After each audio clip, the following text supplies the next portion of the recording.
Hello everyone and welcome to a new video. Today I am trying this new thing just because it's a wrap up and I didn't want to stand for too long. Yay! Welcome to my April wrap up. This will include Magical Readathon as well as Stay Home Reading Rush as well as other random books.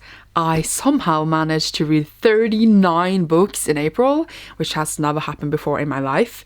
This is probably due to the fact that I procrastinated my thesis and pretended that I didn't have school for like a whole month. It's going well now, by the way. Totally, it's going great.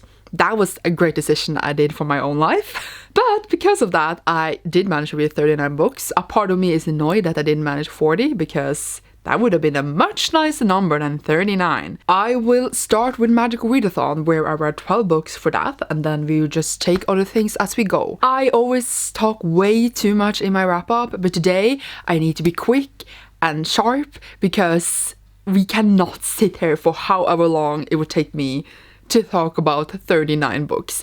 If you think I'm too quick or anything, or you're just curious about more thoughts from me about the book, because I would try to be like as brief as humanely possible, or I would try. You know me, I talk a lot like I do right now. Then like leave a comment down below and I will try to like expand a bit more on my thoughts if you're curious about anything. Okay, well with that, let's do this. I went through the path as alchemist in the Magical Readathon, so I had to read 12 books, and let's start with those. I would take them in order, not of the challenges, but of the order I finished them.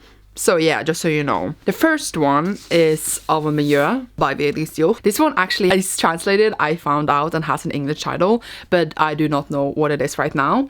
And it basically is an adult fiction book where there's this family and they all like having this really huge argument about what they're gonna inherit from their parents.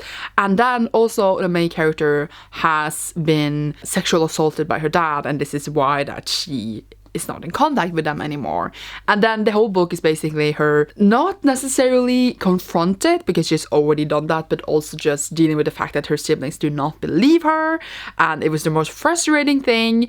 And it had very annoying writing because it kept being really repetitive, and the family was just the worst shit I have ever read.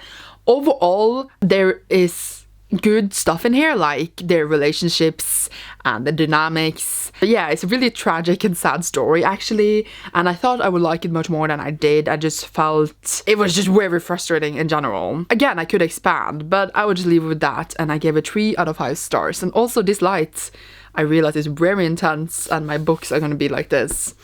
I didn't think this through. There's a lot of piles of books in front of me and it's just chaotic. The next book I read for Magical Readathon was Witch by Elizabeth Cornetto, I believe. This is like the first graphic novel in these new releases. I believe it is all comics just in these new graphic novels. I don't actually think they were all like drawn over again. When I was a kid, I loved the animation series, and of course I wanted to pick this up when they got these nice editions. If you don't know, Witch is about 5 young teenage girls who finds out that they are the chosen ones to protect these portals kinda from this other world. And I realized that the plot in the book and here is like totally different, even though it's the same characters. But I love the story and I love the powers they had. When we were kids, I went around and ran with my friends and we always like asked which witch we were and like pretended to be them, etc. My favorite when I was a kid was Quillinia, but now it's probably Parani or Haylin. It's just a bit uncomfortable for me to read now because when they become these witches, they become like very sexy, they get big boobs and stuff, and they're like teenagers. I think they're like 12 to 13, I don't remember exactly, 14. They're young and it makes me uncomfortable that they're supposed to be sexy when they are these witches. I'm just like, why?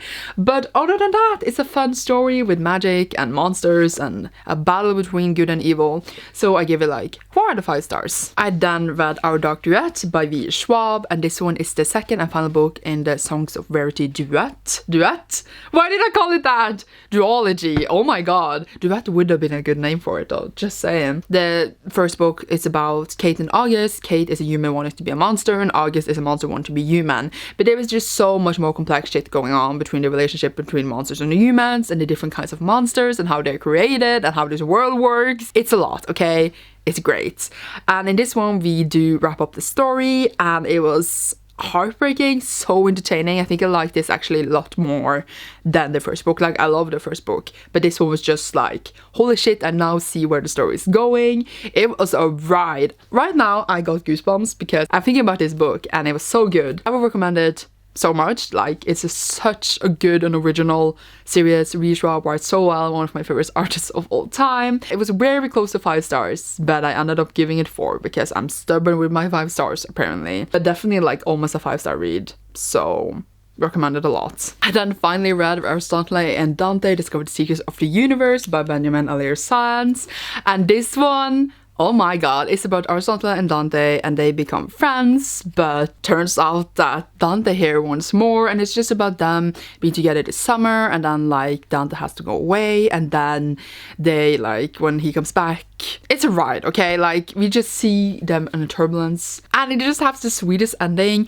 I always wish that when the ending is so nice at that we get to see more after, but like it's always like happily ever after and then you don't get to see more. But it will be a sequel one day, so then we get to see it and I'm so excited. These characters were so precious, the writing was precious, the story was precious, and yeah, it has like the best outing scene ever. Parents are basically, you gay son, okay? You better realize this, and it's the best thing. 4 out of 5 stars. I somehow managed to forget the book and now I need to raise up. I hate my life. And then read Winter's Heart by Robert Jordan. This is the 9th book in the Wheel of Time series. I read it on audiobook because I'd like to audiobook these, and it's been a while since I've been in this world, but it was, I guess, nice to be back. Wheel of Time follows these 3 boys from Amelsfield, which is basically the Shire, but it's not. They're not hobbits though, they're humans. They come this Aes Sedai, which is kind of like a visitor, and it's like, you might be the chosen one, please come with us. And they 3 go on this adventure about more characters than that. It's about like 1 billion characters in this enormous world that, like, the world building and how real it is like nothing I have ever read before. I admit that. It's a good series, but it has a lot of things that annoys me as well. I am enjoying it and I am glad to soon be finished. I guess have 5 books left. Can I do math? I don't even know. There's this thing lately in these, we usually switch between point of views, but here it's been this thing lately where we are with one point of view for this certain amount of time and then we go to another one and then we don't visit that point of view again until maybe the next book. But it's a bit different how much point of views people have. Things happen in here that I was very surprised by. I can't spoil it, it's like book 9, but I was just like, whoa, we are there already. The thing in the end was also intense. There's always like that, the slow build up and then like this explosive end, and then the next book is like a slow build up and then an explosive end in every single one. I guess it's fine. I enjoyed it. 3 out of 5 stars. Yay. I'm trying to be fast, but it's just not working out. I am so sorry. I then read Crown of Feathers by Nikki Parapetto, and this one follows, I don't even remember the main character's name. What is it? Veronica. Oh my god, I should have remembered that. It follows Veronica and her sister. They live together for a long time alone because their parents are dead. They want to be Phoenix Rider because they have the ability to communicate with animals, and it's really normal for them to become Phoenix Riders, but they were like extinct after this. Not extinct, but like there's not, people hunt them down and kill them, I guess. There's been this conflict between Phoenix Riders and other peeps because of this uprising thingy. It's an intense thing. In the beginning of this, I was not on board. I was actually very much not enjoying myself because it fell into so many cliches and stuff that I didn't enjoy. Then it suddenly grew on me and I was just having the best of times out of nowhere, and then I was like, whoa. And then in the end I gave it 4 out of 5 stars because it became a different kind of story that was the kind of story that I would enjoy. I don't know how to describe it. Like, I love cliches in YA and this one followed them a bit, but then it was just like this really nice story and I really care for the characters and the sister relationship, and the plot was in the end I did not see coming, so I was just like, whoa. 4 out of 5 stars, really recommend it. I enjoyed it a lot, so now I really want to read a sequel soon actually. I then read A List of Cages by Robin Rowe, which is a contemporary. This follows Adam and Julian. Adam is the older and Julian is the younger, and they used to be foster brothers, but then Julian moved away to live with his uncle, and now they like meet each other again, but even though like they had known about each other before, of course, and Adam starts taking care of him again. And this is really deep book about this brotherhood. It's just about like sibling relationship and like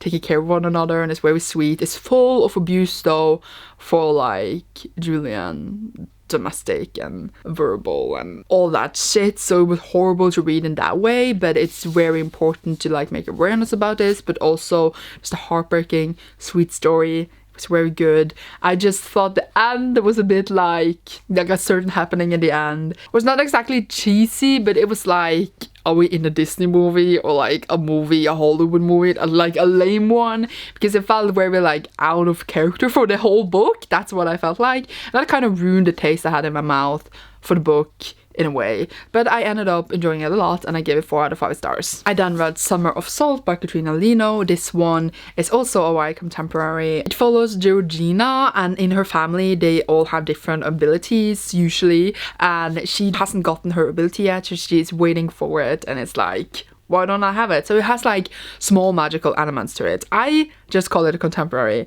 but that's because I was so used to thinking it was contemporary. It's not, because it has magical elements in it. And then it's also about this bird that they are living on this really small island, and there's this bird that's really famous and a lot of bird lookers come to look at it. But then this year the bird doesn't show up, so that is quite dramatic. And she also meets this girl here and get a thing, maybe not, who knows. It's very sweet, very short, but has a really nice atmosphere and this relationship and this mystery with the bird. I really like the story. It was just very sweet and it gave me like a warm fuzzy feeling, and I gave it like 4 out of 5 stars. I then read The Crown's Game by Evelyn Sky. This one follows Nikolai and Vika, and they are both magicians and they need to go into this Crown's Game to fight to be the Tsar's royal magician basically. And yeah, that's what basically the book is about, but there's also loads of romance in this weird romance triangle that I was not on board of. Generally, I like the magic and stuff, and I like the world. We are inspired by Russia and stuff, so that was fun. But the whole romance thing really ruined the whole book for me. It was just too much. They were so annoying. It was just so typical. They started loving each other for really no reason at all. I was not on board with that, and that was a big part of the book. So that like ruined all the elements for me, and thereby I gave it 3 out of 5 stars. But it was still enjoyable. I liked it more than her other book that I didn't like at all, so that's great. I then read Made You Up by Francesca Sapia, which follows Alex, I believe, who is schizophrenic, and she struggles a lot between thinking what's real and what's not real. And then she also meets this boy who is kind of dangerous and an asshole. She gets friends and it's about her finding her place. It's like a YA contemporary with those elements that you're used to, but also that she has this mental illness. And I really liked the book. It was very interesting, not exactly fun, but interesting indeed, and has a deep topic, and there was these plot twists in here that you did not see coming. And yeah, I really enjoyed it. I really like Francesca Sapia's writing. It's not an unlicensed novel, so I don't know how well this representation for schizophrenia, I'm really struggling saying that word, is in this book. So awareness of that. It was a good one. I think it's unique in its own, just not because she has schizophrenia, but just because it's not her whole identity. She has so much more to her, of course, but like a lot of times when you have mental illness, that's the whole story, and it's not like her story. She has her own story, but she's also schizophrenic, and I like that distinction, I guess. So yeah, I ended up giving this 4 out of 5 stars. I then read The Emperor's Soul by Brandon Sanderson. This was like a super short novella thing because you had to read a really short book for this particular challenge.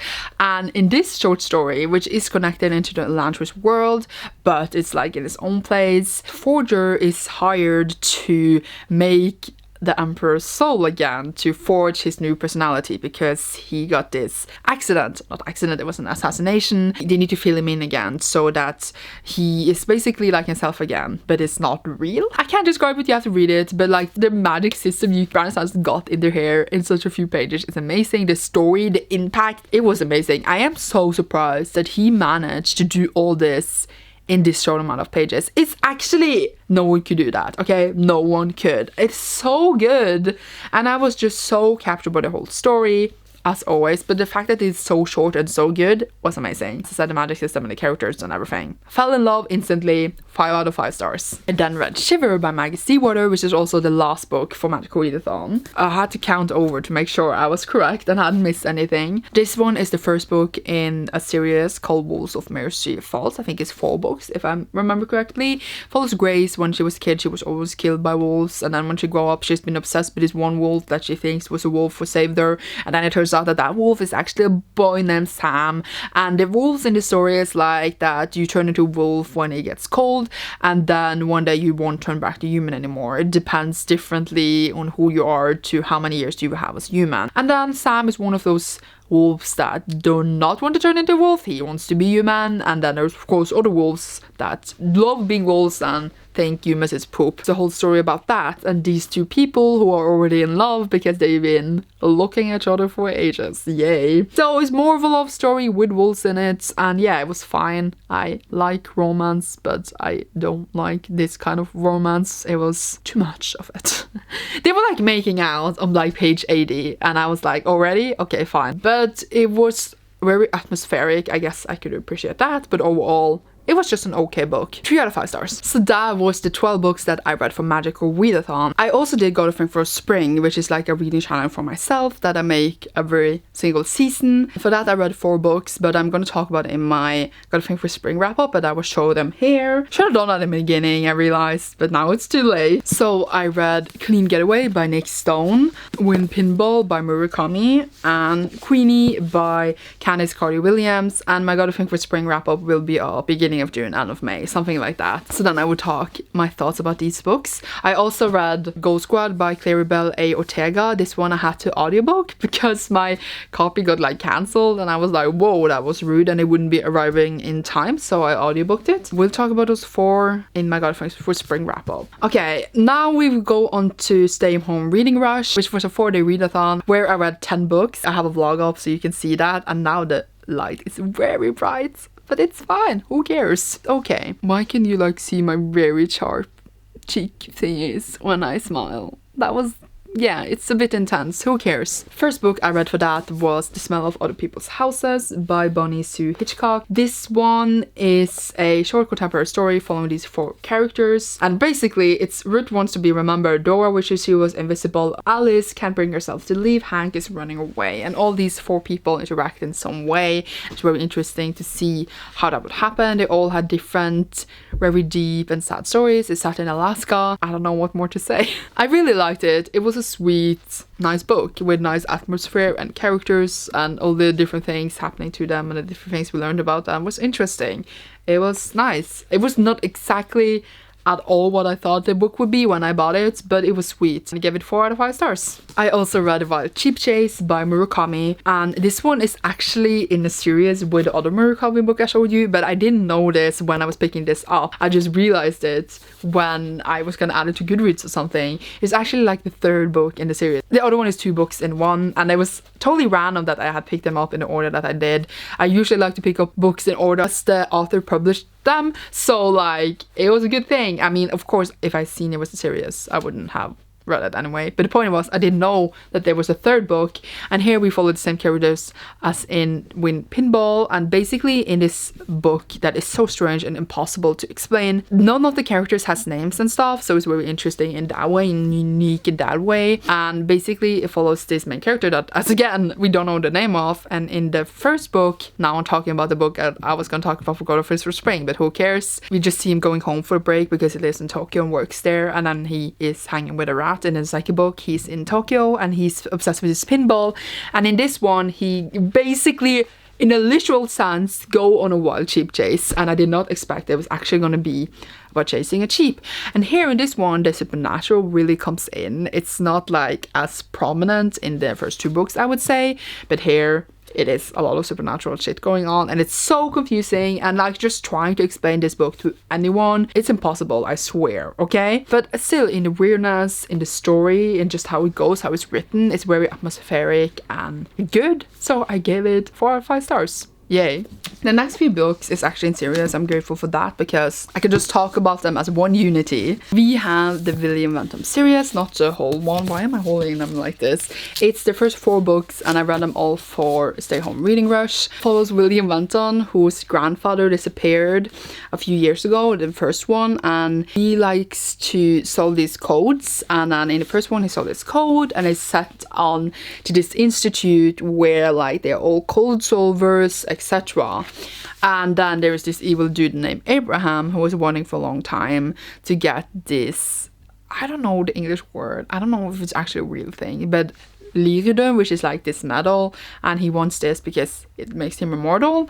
And then like the other books are about different codes but different villains, I could say, mainly about preparing for Abraham as well, because he's like the big main villain. And it's just about codes and adventure, and it goes to different countries and mostly works with the institute and stuff, and that's the whole series. They became a bit repetitive and it annoyed me a bit because it was very like holding back answers all the time on purpose. It's a middle grade series and that's fine, like I love middle grade, but it was very like, oh, we're gonna explain everything for you later, and then for no reason at all they do this, and then they hold back information for him, and then William Wentham thinks something that's obviously not correct in every single book, and then later they're like, oh, and by the way, we're gonna explain everything for you now, and then like all the things he expected the last 100 pages was not correct, which I don't know, like it's obvious for me maybe since I'm older, but it's a bit annoying, the assumptions and like that they can't just explain things I want for no reason at all. I don't remember that being so apparent, for example, in the last book, so it went a bit away, but they repeated that pattern a lot and it was very annoying to me. They were very fun and I can see why so many kids, at least in Norway, loves these. The series grew on me a lot. The first book I was a little bit like, a bit skeptical, 3 out of 5 stars. But the next ones I would give them like 4, 3.75-ish. So yeah, it was a fun series. Yay. There's a 5th book. I actually have it now, so maybe I can read it soon. We all know that soon. What does that mean? Is that like a week or year? Who knows? So I just realized something that earlier, before the Stay Home Reading Rush, I read Electrotras, they even wrote Variants, but I didn't read this for Stay Home Reading Rush, just saying to you. But it's one of the books I did read in April. For Stay Home Reading Rush, I did read the rest 4 in the series, the remaining 4. These books, including this one obviously, follows Electrotras. And it's funny because it's kind of similar to William Wentham in the whimsicalness, but it's not.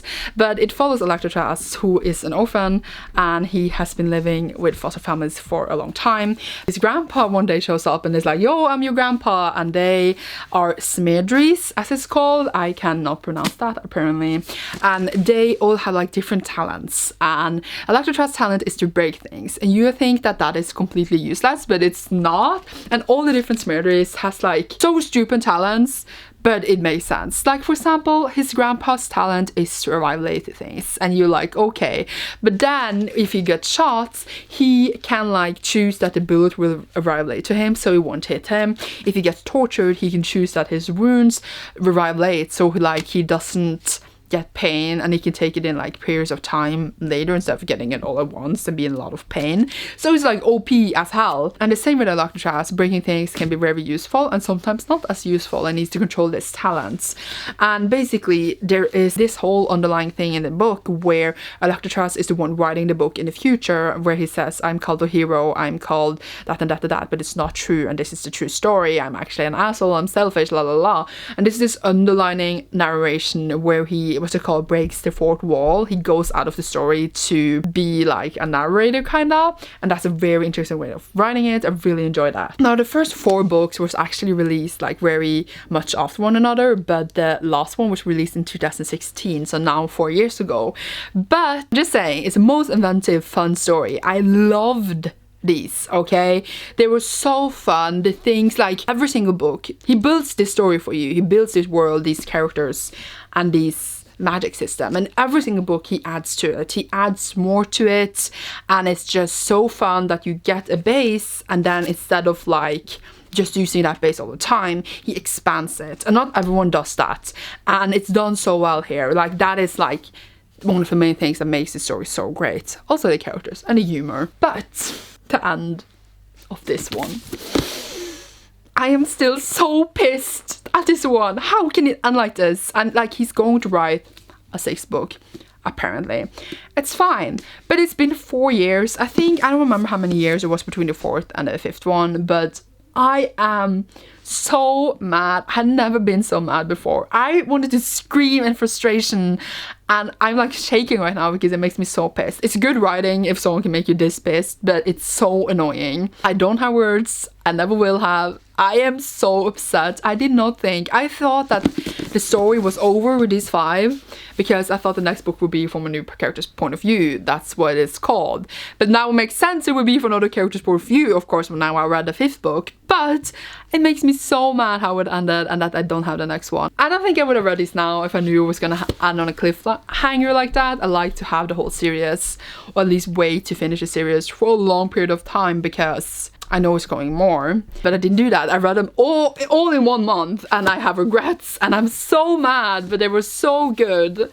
Okay, I know I spent a long time talking about this, but my frustrations and pain is very important for you here. That was all the books I read for Stay Home Reading Rush, plus 1. That one obviously didn't count in the Stay Home Reading Rush, but I felt like I needed to put it in there since I was talking about them anyway. And now, my friends, I don't know how many we actually have talked about. I was talking about all the shit I read in a month, because you could see I went a bit overboard with the reading rushes and stuff. But also before, I used to read 1 manga or graphic novel between every single book I read. Now that becomes a bit extensive. I don't have that many graphic novels and mangas to be able to do that, but I tried between every second book, except in the end of the month when I was cramming in all the books I had mentioned in my TBR video. Yeah, TBR videos are great motivation to complete them all that you talked about, or else you feel shitty apparently.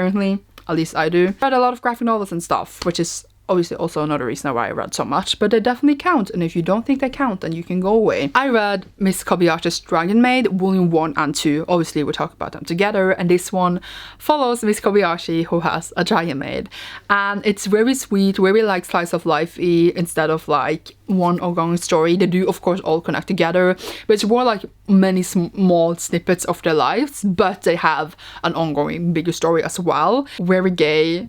Like, I don't know if it's actually gay or just teasing gay. I feel like all manga is teasing gay, but like, is it actually gay? Because she keeps saying she's in love with her, and I'm like, is this true or are you just messing with me? I need to know, okay? I need to know. But it's just very sweet. I read these 2 volumes and borrowed them from my best friend, which is why I don't have them here. But yeah, they were super sweet and fun, and I watched some of the anime as well, and it was just the sweetest thing. It makes you feel good. It's just funny and sweet, nothing dark and horrible, like, at least. Great. So I also read The Asterix War volume 1 and 2, also borrowed from my best friend. She apparently had a lot of manga I hadn't read. It was a great time to be there. Oh yeah, and Miss Kobayashi is written by Kyo Usinya. It was really weird to read that. However that is written in hiragana, it's probably easier to read than actually reading the Romanian letters. Either way, Asterix War is written by Yu Miyazaki, and I think this was originally light novels, but I read the mangas and I have watched the anime, but I never finished it. I had like 5 episodes left and I never finished it. I don't remember the main character's name right now, I'm sorry. But it's about this dude who starts this new school, and it's basically the city on water with 5 different schools, and they all compete against each other in these kind of game things because they all are like fighting, and then you can duel all the students, la la la, it's this whole system. And he meets this one girl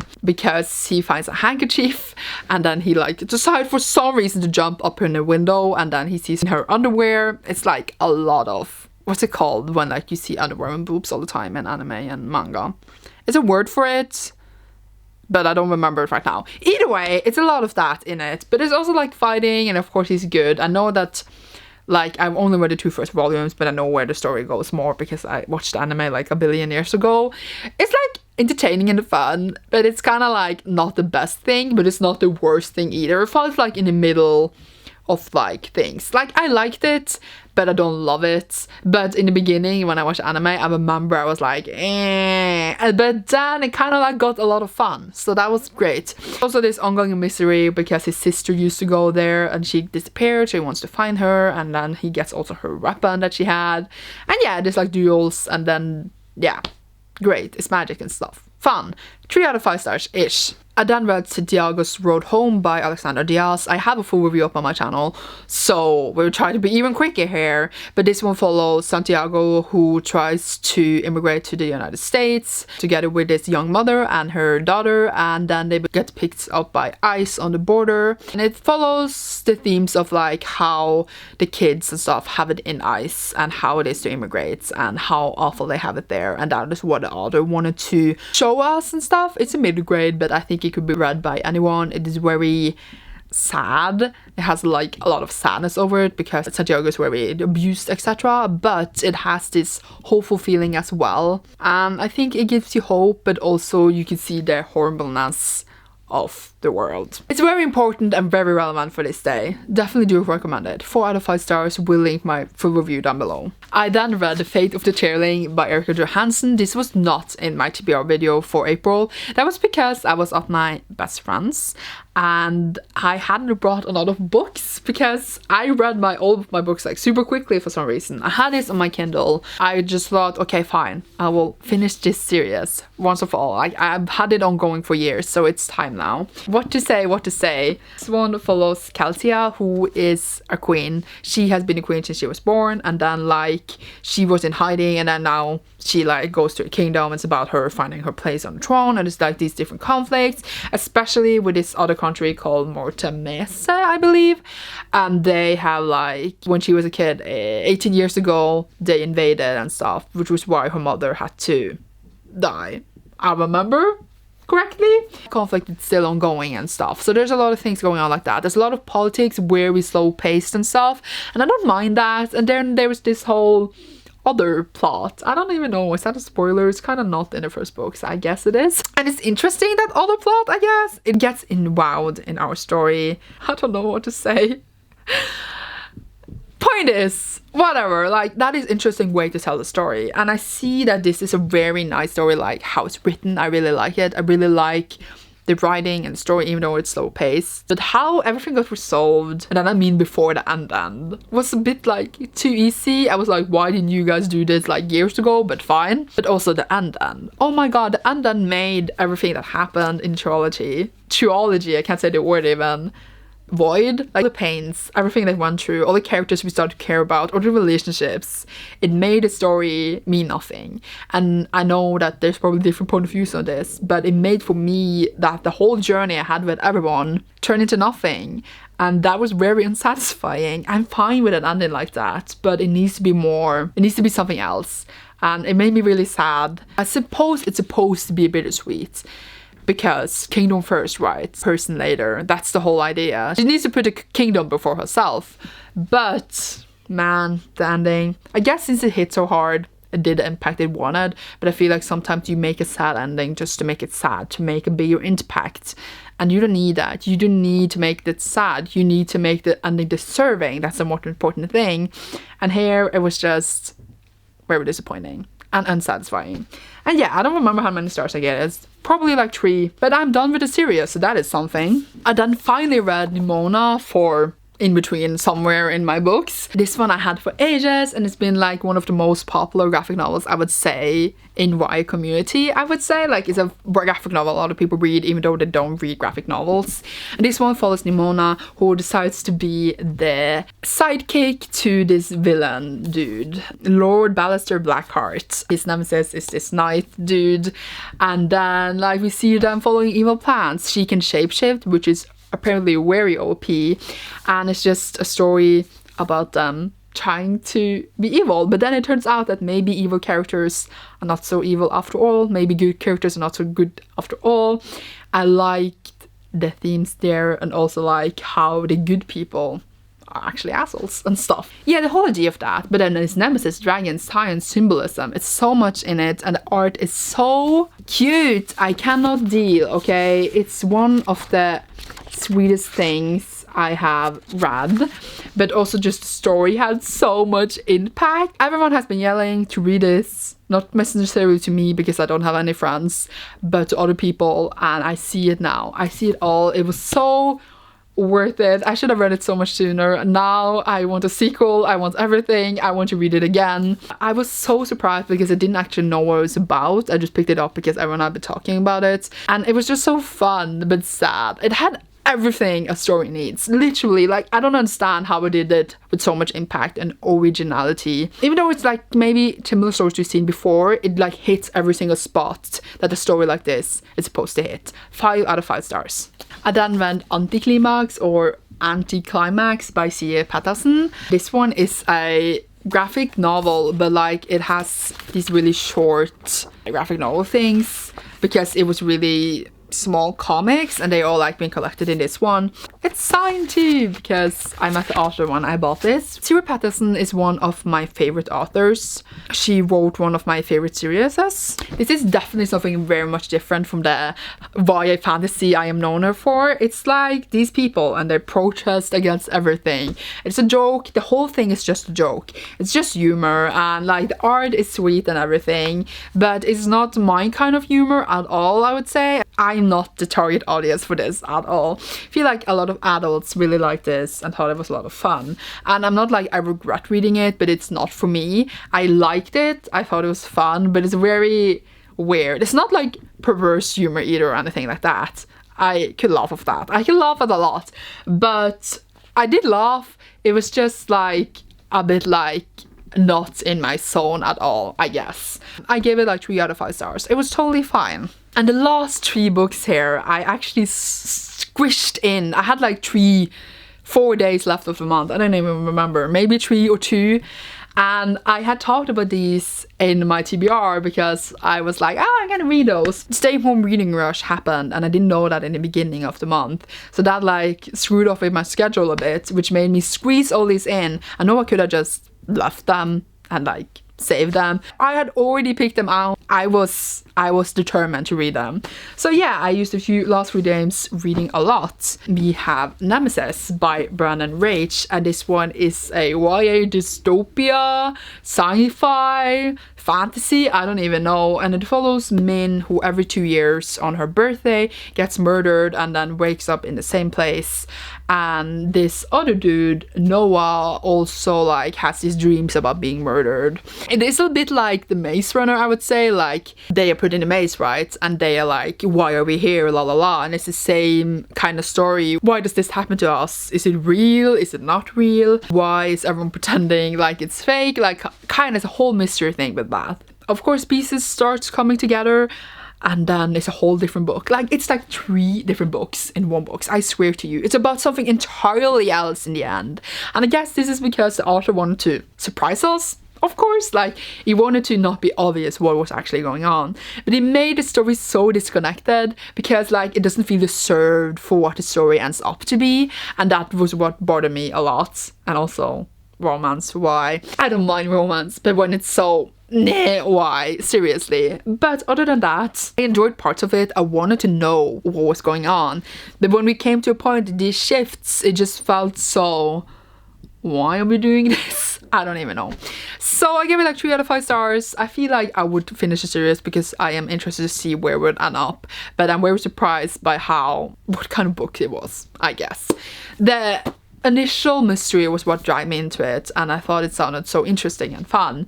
But I was like, meh, a lot of the times reading it. I then read Release by Patrick Ness. It follows Adam, and now I'm pretty sure I read another book where the main character was named Adam, and I don't know why that got so confusing for me. This story is set in one day, and it follows Adam, who has these different errands this day, and we follow him in the different errands. We see him interact with his boyfriend, his dad, his boss, who like sexually harasses him and tries to have sex with him, so that was so gross. And also just like him trying to get over his ex who's leaving that night and he's going to this party, and it's set in a whole day with all these realizations, him interacting with his best friend as well. And then in between they have these weird things with like a queen or a ghost and this fawn, and I didn't get it. And I read reviews about this book, and every single review said they didn't get that part, and that was why the book got dragged down a bit, because we don't really understand that part. I guess it's some supposed to be some symbolic part of the book, but I just didn't get it. And it ruined the flow for me every single time. It's very like flowery in these parts, and then in the other parts where we add them, it's like normal, and it was very weird, and I just didn't get it. It kind of dragged down the book. The rest of the story was so perfect. Adam's journey, Adam, and like, yeah, he has a very Christian family, and he's gay, and he doesn't know what to do with this. Like, his parents are not happy about it, I guess. So we have that, and all those things were very interesting, but the whole other story kind of dragged the whole book down. But I still really enjoyed it. 4 out of 5 stars. I just love that no one actually liked that part, as I could see. Like, of course, somebody might have liked it, but the reviews I read all were like, I didn't get it, and I thought that was funny. I just don't get how and why he put it in there. But yeah, the other parts were so strong, and it's definitely a book I would recommend, and I really enjoyed it. I then read Rebels of the Sands by Alvin Hamilton. This is the first book in the Rebels of the Sands series, and I had this for ages. It follows Amani, who is a sharpshooter, and she really wants to not live where she lives anymore. She lives in this tiny village, and she like hates it. Is it even called a village? I don't even know. And then like her uncle wants to marry her, and she's like, bye. And then she meets this dude. What's his name? Jin. His name is Jin. I remember because there's a champion in the league named Jin, and they go out on this journey. She wants to go to this capital place, but then maybe they get caught them with other things on the way, of course. And then there's this whole rebellion thing also going on. So it's fine like that. It is very like generic YA. I love it though. Like, I loved the world and finding more about like magic in it and all that. And then of course that they had to journey a lot so that they would fall in love. But like, I like the world, I like where it was set. It was fun, it was entertaining, I guess. Flew by fast, and now I have read it. I have the whole series, and now I am gonna finish it. I feel like always the first books in these kind of YAs is where it just about setting up the stories. That is why they all feel very similar. But I feel like the next few books is always can be better and more original, and that is where the series will shine more. And that is why the first book is always like a bit like, okay, I read this before, but I feel like the next few books really would show the author's capabilities.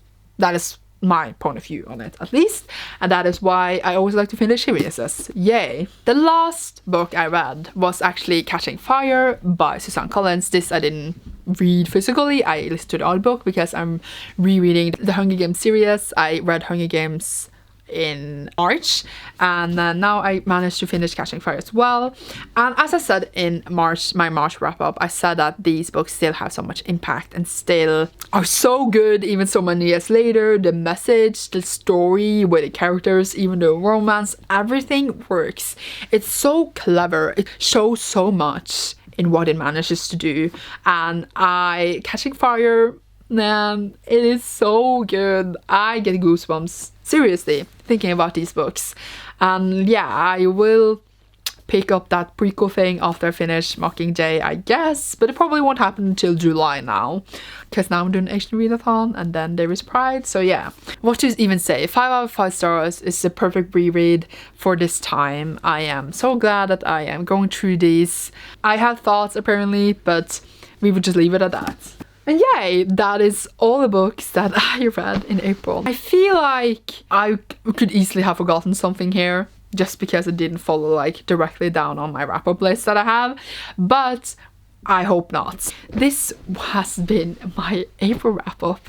I know I said I would be quick, but it's impossible, okay? It's like 39 books. I was as quick as I could be. I hope you enjoyed this wrap-up. You will see me soon in a new video. Thank you so much for watching. Bye!